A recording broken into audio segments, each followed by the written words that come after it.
Hello guys, welcome back. मैं हूं ज्योति चौहान आप लोगों के सामने और स्वागत है आपका मेरे YouTube channel art knowledge club में। पहले तो आपको ध्यान होगा कि हम ट्यूसडे आने वाले हैं मुगल पर मैराथन लेकर। तो मैराथन आप लोग जुड़ सकते हैं। लिंक आप लोगों को 12 बजे मिल जाता है ग्रुप में। तो अगर आप लोग न्यू हैं और आज ही मेरे चैनल से जुड़े हैं तो फर्स्टली आप मेरे चैनल को लाइक, शेयर एंड सब्सक्राइब कर लीजिएगा। और अगर कोई क्वेरी है तो कमेंट करके पूछ लीजिएगा। न्यू बैच के लिए आप मेरा एप्लीकेशन डाउनलोड कर लीजिएगा। लिंक के डिस्क्रिप्शन बॉक्स में आपको मेरा एप्लीकेशन मिल जाएगा। आपको मेरा फोन नंबर मिल जाएगा। आपको उस पर मैसेज करना है, आपके पास लिंक जाएगा मेरे एप्लीकेशन का। अदरवाइज लिंक डिस्क्रिप्शन बॉक्स में भी है, वहां पर कोर्सेज बने हैं। आज मैं लेकर आई हूँ, आप लोग देख रहे हैं मेरे पीछे लिखा है राजस्थान लोक सेवा आयोग से कुछ भर्तियां निकली हैं, आर्ट में भी हैं। तो कुछ वैकेंसीज के बारे में हम जान लेते हैं कि कौन कौन सी वैकेंसीज आई हैं, किस विषय में कितनी वैकेंसी है। तो 22 देख रहे हैं आप, 22 से 2023 को ये जारी हुआ है। तो चलिए पढ़ लेते हैं बिना देरी के हुए इस नोटिफिकेशन को, क्या क्या वैकेंसीज हैं। देखिएगा, ये आयोग द्वारा कॉलेज शिक्षा विभाग के लिए राजस्थान शिक्षा सेवा, मैं जूम कर देती हूँ नहीं दिख रहा है तो, शिक्षा सेवा नियम 1986 के अंतर्गत सहायक आचार्य, असिस्टेंट प्रोफेसर के निम्नलिखित 48 विषयों के कुल 1913 पदों पर भर्ती हेतु ऑनलाइन आवेदन आमंत्रित किए जाते हैं। पद स्थायी हैं तथा विभाग से प्राप्त कुल रिक्त पदों की संख्या में कमी या वृद्धि की जा सकती है। मतलब कमी या वृद्धि तो होती रहती है। एंड उसमें आरक्षित पदों की संख्या निम्नानुसार है। चलिए पदों की संख्या देख लेते हैं। ये जनरल के लिए SC, ST, OBC, MDS, MDC and EWS. Name of subject देखिएगा, बॉटनी है, chemistry, maths, physics, zoology, ABST and business administration, EAFM, geology, law, economics, English, geography, Hindi, history, sociology, philosophy, political science, public administration, Sanskrit, Urdu, Punjabi, library science, psychology, Rajasthani, Sindhi, gerontology, German, production and export management, military science, art, history, museology, drawing and painting. चलिए यहाँ की vacancy को मैं थोड़ा सा इसको आपको कर देती हूँ। एक ये आर्ट हिस्ट्री की, एक है म्यूजियोलॉजी, एक है ड्राइंग एंड पेंटिंग। ठीक है, तो ये वैकेंसी है। इसमें जनरल में आर्ट हिस्ट्री में 2 वैकेंसी है, म्यूजियोलॉजी में 2 है, ड्राइंग एंड पेंटिंग में 10 वैकेंसी है। कितनी है? ड्राइंग एंड पेंटिंग में 10 वैकेंसी है राजस्थान में असिस्टेंट प्रोफेसर के लिए। अब अगर आप लोगों को ये शो नहीं हो रहा तो मैं इसको थोड़ा सा जूम करके आप लोगों को शो कर देती हूँ इस साइड से।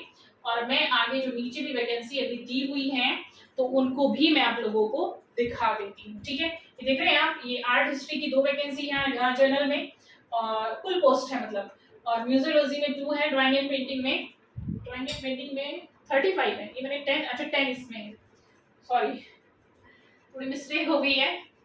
ड्राइंग एंड पेंटिंग में कुल पोस्ट 10 है, जनरल में सॉरी कुल पोस्ट 35 है, जनरल में 10 है। ओके, तो इम्प्रूव कर लीजिएगा। मैंने शायद ध्यान नहीं दिया। ये देखिएगा, मैं आपको दिखा देती हूँ। ये देखिएगा, कुल जो पोस्ट है वो 35 है और जनरल की जो है वो 10, काफी है आप लोगों के लिए। चलिए नीचे देख लेते हैं, कुछ वैकेंसी अभी और है इसमें। म्यूजिक वोकल की 12 है, म्यूजिक इंस्ट्रूमेंट की 4 है, अप्लाइड आर्ट की 5 है। अब अप्लाइड आर्ट की जो वैकेंसीज हैं वो कितनी है? 5 है, डिपार्टमेंट वाइज है। पेंटिंग्स की 5 है जनरल में, कुल मतलब जनरल की ये वाली है, ये कुल वाली है। ठीक है, स्कल्पचर की 4 वैकेंसीज हैं। इसमें नीचे आपकी जो इसकी क्वालिफिकेशन है वो क्या होनी चाहिए, एज रिक्वायरमेंट क्या होनी चाहिए। ठीक है, तो चलिए मैं निकालती हूँ इसमें एज रिक्वायरमेंट। देखिए इसका जो एग्जाम है तो वो उक्त पदों हेतु परीक्षा वह अक्टूबर 2023 में की जाएगी। बहुत ही कम समय आप लोगों के पास तैयारी के लिए, तैयारी कर लीजिएगा। अक्टूबर 2023 में आयोजित किए जाने की संभावना है। परीक्षा स्थान और तिथि के संबंध में यथा समय सूचित कर दिया जाएगा। और ये देखिएगा, ये जो मोड होगा परीक्षा का वो ऑनलाइन और ऑफलाइन दोनों में से कोई भी लिया जा सकता है। ऑनलाइन या ऑफलाइन हो सकता है, अभी कुछ इसका जो है करेक्ट नहीं पता है कि क्या है।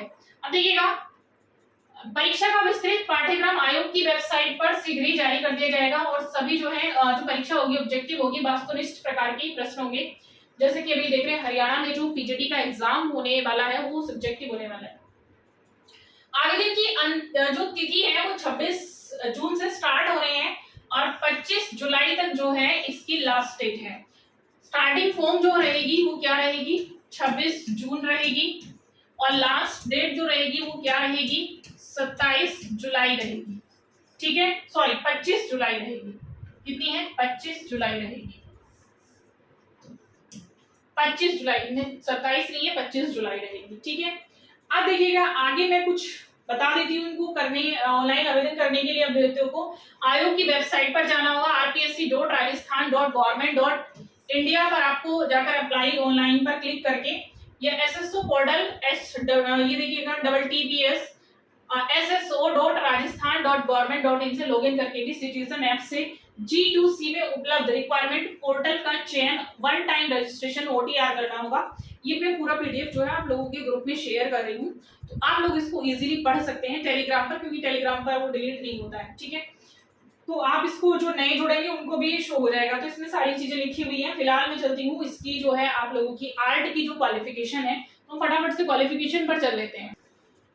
देखिए आपकी क्वालिफिकेशन दे रखी है इन्होंने, पद क्रम 1 से 31 एवं 40 से 48 तक के पदों के लिए शैक्षणिक योग्यता है। मतलब ये जो क्रम दे रखा है 1 से 31 तक और 40 तक से 48 तक, तो इसमें आप लोगों का जो आर्ट का है, क्योंकि वो स्टार्टिंग में दे रखा है, आर्ट का इसमें आ जाता है आपका।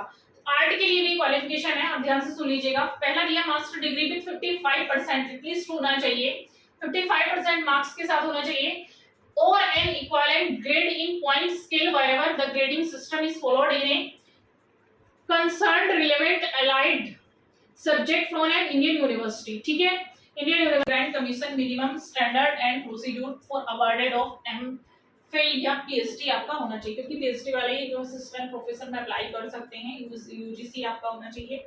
ठीक है, कुल मिलाकर आपको ये समझ में आ गया। देखिए ये दिया हुआ PhD degree of the candidate has been awarded in regular mode। regular mode पर आपकी PhD होनी चाहिए। PhD this is has been evaluated by the least two external examination के साथ आपकी होनी चाहिए, and open से होनी चाहिए। जो है क्वालिफिकेशन है, इसमें मैं आपको एक लाइन नोट का पढ़ा देती हूँ। NET SLET stats shall also not be required for such master programs in discipline for which NET SLSAT is not conducted by the UGC CSI। So देखिएगा similar test accordingly by the UGC like और set, इसके अथवा में भी है। मैं आपको इसका मीनिंग समझा देती हूँ। देखिए ये मान्य कब होगा आपका, जो ये चीजें हैं, जैसे आपने यूजीसी से नहीं कर रखा है नेट या SLET और सेट, तो आपका वैलिड नहीं होगा। ठीक है, यूजीसी से अप्रूवल होना जरूरी है, यूजीसी द्वारा किया जाना जरूरी है, तो ये चीजें बड़ी जरूरी है इसके लिए। ठीक है, और आगे आप देखिएगा, इसको देख लीजिएगा, मैं इसका पूरा शेयर कर रही हूँ आप लोगों के लिए, क्योंकि ये काफी बड़ा है। जहाँ पर भी आप लोगों को जो भी प्रॉब्लम आ रही है उससे रिलेटेड क्वेरी आप लोग कर सकते हैं, डिटेल में आप लोग पूछ सकते हैं, क्योंकि काफी बड़ा है। आप इसको आराम से पढ़िएगा, जहाँ दिक्कत है आप लोग कमेंट्स कर दीजिएगा इसी वीडियो पर।